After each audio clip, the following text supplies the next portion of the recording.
Cinema की सुप्रसिद्ध गायिका अलका याग्निक की सुनने की शक्ति चली गई। यह अचानक हुआ, लेकिन बरसों के अभ्यास ने उस अचानक होने को संभव किया। एक गायिका और संगीत कार्यक्रमों की चहेती निर्णायक होने के कारण वह बरसों से हेडफोन का इस्तेमाल करती आ रही थीं। उनकी बीमारी को सेंसोरी न्यूरल हियरिंग लॉस कहते हैं। अलका याग्निक एक उदाहरण है। करोड़ों करोड़ युवा घंटों ईयरफोन, लीड और हेडफोन का इस्तेमाल करते हैं। एक बड़ा खतरा हमारे आसपास है। क्या आपने इस सत्य की ओर ध्यान दिया है कि पिछले कुछ वर्षों में हमारे चारों ओर शोर बहुत बढ़ गया है। नगर से लेकर ग्राम्य जीवन तक की यही कथा है। ध्यान आता है कि दशकों पहले गांव में ब्याह इत्यादि पर लाउड स्पीकर बजाने का चलन था। गांव के एकरस जीवन में लाउड स्पीकर एक व्यतिक्रम था, कुछ उत्सव सरीखा लगता था।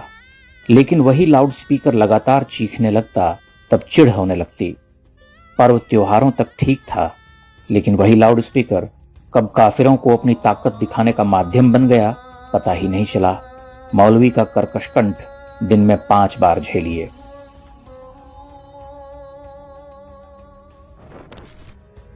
शुरू में लोगों के पास रेडियो या टेप रिकॉर्डर होते थे। उस ध्वनि की उच्च सीमा भी साधारण ही होती थी। धीरे धीरे साउंड सिस्टम आने लगे।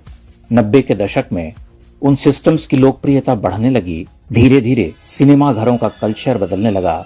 मल्टीप्लेक्स के साथ धूम धड़ाम करते हुए डॉल्बी डिजिटल साउंड शुरू हो गए। सिनेमा हॉल के भीतर ध्वनि प्रदूषण बहुत बढ़ने लगा, लेकिन तब लोग उस लाउड म्यूजिक का आनंद ले रहे थे। धीरे धीरे वह उनकी आदतों में घुल मिल गया। लोगों ने इस खतरे की ओर कभी ध्यान नहीं दिया कि बंद सिनेमा हॉल में धूम धड़ाम करती हुई संघनित ध्वनि उनकी श्रव्यता सीमा से बहुत ऊपर है, जो कान के पर्दे फाड़ सकती है। लेकिन हम तो मॉडर्न बनने की होड़ में हैं। हमें अब शोर बहुत अच्छा लगने लगा है। तेज म्यूजिक सुनना, धरती पर धमक पैदा करने वाले डीजे साउंड का चलन बढ़ना, जोर जोर से चिंघाड़ते हुए हॉर्न बजाना, ये सब अनिवार्य हो गए हैं। इस परिवर्तन से एक ही बात समझी जा सकती है कि विकास और तकनीक के साथ उग्रता, आक्रामकता बढ़ रही है। मनुष्य का हृदय बंजर हो रहा है। बुद्धि को समय की आक्रामकता ने हर लिया है। विवेक मर रहा है। सड़क पर चलने वाले 80% युवा कान में लीड ठूंसे रहते हैं। कोई कितने गाने सुन सकता है, कितनी देर सुन सकता है, यह एक यक्ष प्रश्न है। ट्रेन और दूसरे परिवहनों में यात्रा करने वाले बहुसंख्य लोग मोबाइल फोन पर कुछ देखते सुनते रहते हैं। कुछ तो बहुत तेज आवाज में रील चलाते रहते हैं। उनमें कोई नागरिक दायित्व नहीं। शोर को कम करने का निवेदन अधिक शोर और प्रतिरोध से ठुकरा दिया जाता है।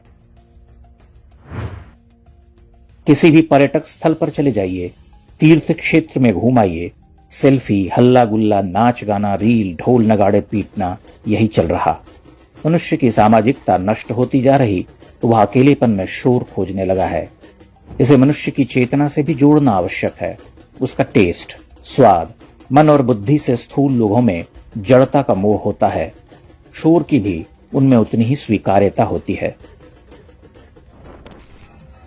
शोर की यह संस्कृति केवल बाहर की वस्तु नहीं, यह हमारे आभ्यंतर का प्रकट रूप है। इन दिनों यह एक विकराल समस्या बन चुकी है। हर नैसर्गिक वस्तु, भाव या रूप बाहर से अतिक्रमित हो रहा। सिनेमा और धारावाहिक भयावह रूप से लाउड हो चुके हैं। सोशल मीडिया और भी अधिक लाउड है। सबके केंद्र में शोर है। जहां शोर नहीं है वहां हर कोई जाना चाहता है और वहां जाकर शोर मचाना चाहता है। प्रकृति के मूल पवित्र स्वर बुझ रहे हैं। एक अजीब सा पागलपन सार्वभौमिक हो रहा। जो लोग 30-35 वर्ष से अधिक के हैं, केवल वो ही यह समझ सकते हैं। नई पीढ़ी के लिए यह एक सामान्य बात है, क्योंकि वह इसी शोर के बीच जन्म ले रही, बढ़ रही, एक दिन किसी महाविस्फोट के साथ समाप्त हो जाएगी। भारत की सभ्यता इसलिए महान थी कि उसने सूक्ष्म का अन्वेषण किया था।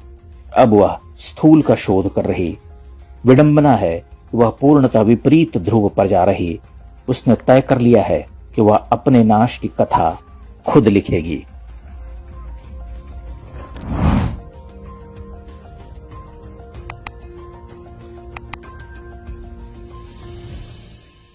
इंडेक्स ऑनलाइन के वीडियो समाज को समर्पित हैं।